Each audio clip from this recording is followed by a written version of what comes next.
Assign placements, yes. Pull up score sheets, yes. 1, 2, oh, there's 5, good. Next page should have 4 and 3. So we'll tie some dogs again. We'll put him at 31, and that'll tie him up. And there's another runoff right there. And we can even have a 5-way tie if we needed to. Just say no on that right now. Here's a 4-way tie. And see, these dogs all need to run off for 1, 2, 3, and 4. And as you can see, it's 1 yellow, there's 2 pink, there's 2 yellow, and 1 pink. And as everything I've showed you right now is AKC. But if we need to, when we're running an ASFA trial, all of our ASFA forms work as well. And I'll just show you that we do have dogs entered and they're drawn in for prelim. And if I want, I can redraw them.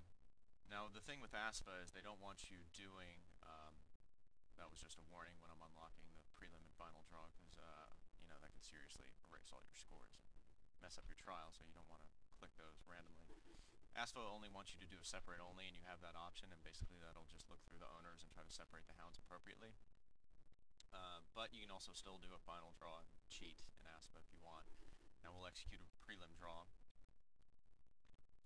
And it looks like we have enough whippet entries to split the stakes 5 times. So we'll go ahead and do that.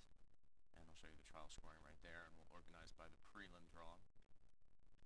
Now if we go back, I'll show you the score sheets for ASFA. And everything is perfectly ASFA compliant.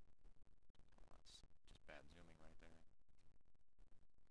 Everything filled out, ready for posting.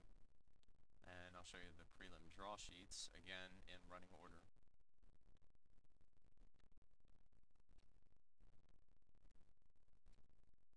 Ready to be cut and handed to the huntmaster.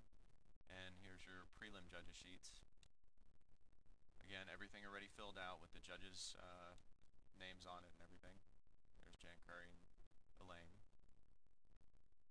Everything circled and moving along.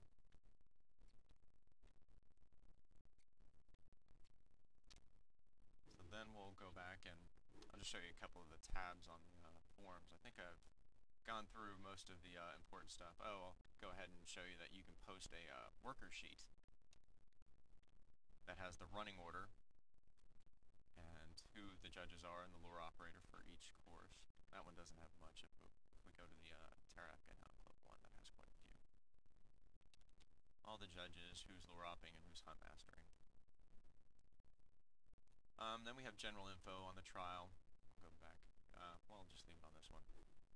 Fill out all your stuff, and if you have JC tests, you can set your prices in here. It doesn't really do anything right now, but in the future it might. There's a good shot of the judges in running order, like filled out. You can see here that your breed count for each breed and who all's 0. So you can kind of ignore those in the running order when it comes to organizing. You can tweak the breeds, your locations, like where you're running at pretty much. Your personnel, like who your workers are, you can enter in new judges, put their judges ID in, phone numbers for convenience. And you can always add new clubs. And if you need to, you can pull up blank forms. Let's make sure we're on an ASFA trial right now, and I'll show you all that blank ASFA form, or the, sorry, AKC forms. So here's the,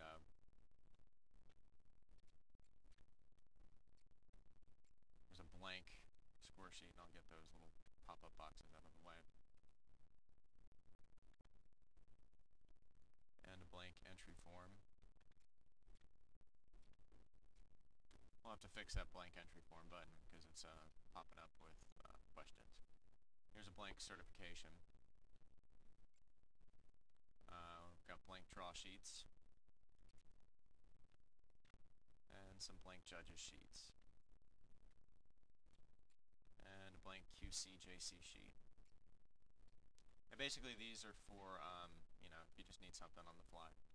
And the big thing to remember with judging the trial is once you get to the runoffs and placements, the program's basically done because your draw order and your running order at the very end of the trial when it comes to runoffs and best of breeds is best left to the field trial secretary's discretion.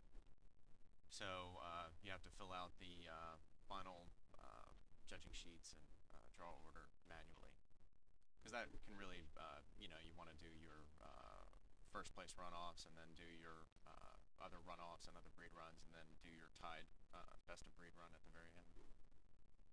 And another thing of note that I did get the singles drawing correctly for the ASPA trials. That was quite a bit of work because the breed really doesn't matter. I'll just go to trial scoring and you can see that the singles are actually drawn together. There we go. Yellow, pink, and blue, even though they're not running together, they're still drawn in this courses, just for the draw sheet. But yeah, overall, I'm pretty proud of the program. I think it'll be pretty handy on the field, and it cuts your draw time down significantly, probably from like an hour, hour and a half to, a minute. So if you have any comments or questions on the program or any suggestions, just let me know. All right, thank you.